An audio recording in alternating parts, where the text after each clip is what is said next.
The Average White Band are a funk and R&B band from Dundee in Scotland. There's no reason why not. They existed actually from 1971 to 2024, with a gap in the 80s. They've had a high turnover of members, particularly drummers, but two of the founder members have been there all the way through.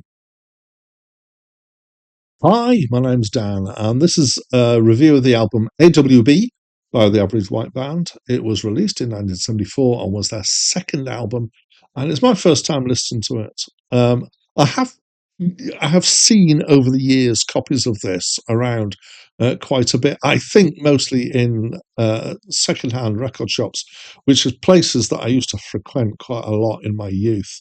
It's got a very eye-catching cover, and I was tempted as a teen to get it, but I wasn't sure how my parents would react if they saw the cover, and I think that's the thing that stopped me. I kind of now wish that I had, because I do enjoy this album, or I have enjoyed this album as I've reviewed it. So I would describe this as being funk and soul funk, definitely a strong funk presence here.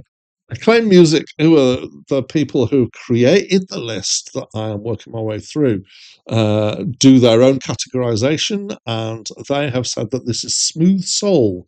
So that's the categorization that appears in my introductory, not opening credits here.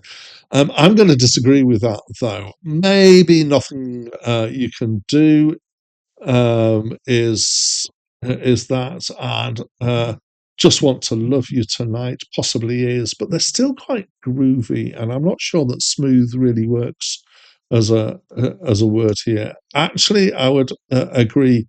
I would claim that some of this is verging into and approaching disco. So, where are we time wise? Disco 1974, I think, is starting to emerge at this point. So, particularly the track You've Got It makes me think disco, but it's kind of somewhere in the funk soul R&B disco area, and there's various different feels in different songs here. But the thing that is very unifying is groove. There's a load of groove to this. They really do sound like they're from Detroit or Chicago or somewhere. And not having uh, looked them up before I started listening, it was slightly a surprise to me to find that they were from Scotland. But hats off to them. Definitely. So Pick Up the Pieces is a solid classic that I know really well. It's almost entirely instrumental, apart from a little bit of chanting in it.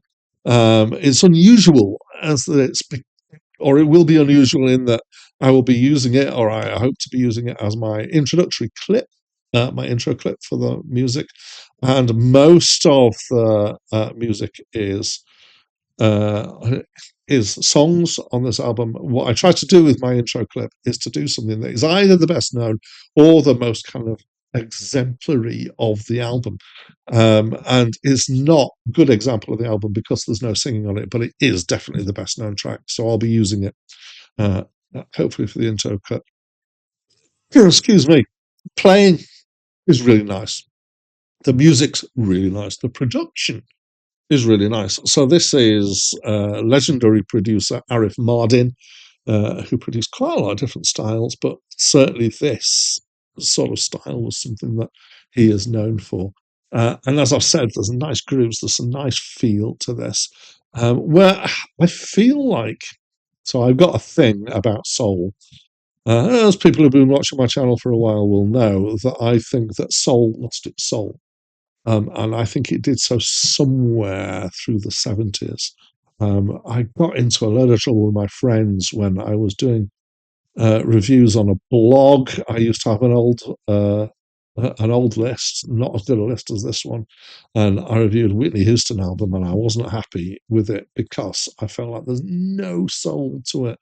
Uh, at least that was my take at that point, and I got slammed by people.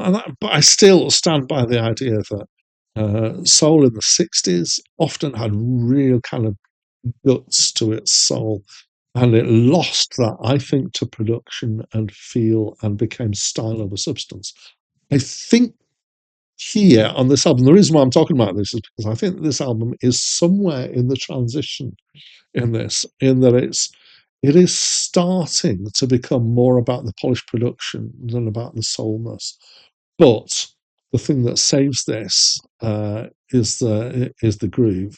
So that transition, I think, eventually led to travesties like "Mated" by David Grant and Jackie Graham, which is a song that I really despise. Um, so the bass and the drums here, really nice feel to it. The singing is strong. It's fairly light and not very emotive. The lyrical content is, as you might imagine, love and relationships in the main. And my overall impression is I like it. It's quite toe tapping. It's not quite pushed itself up into the eights. Strongest track for me is "Pick Up the Pieces," which is just great. I love it to bits. So that's what I think of this album. I'd love to know what you think, though. So please, will you share that with me by leaving me a comment? But that's it from me for now.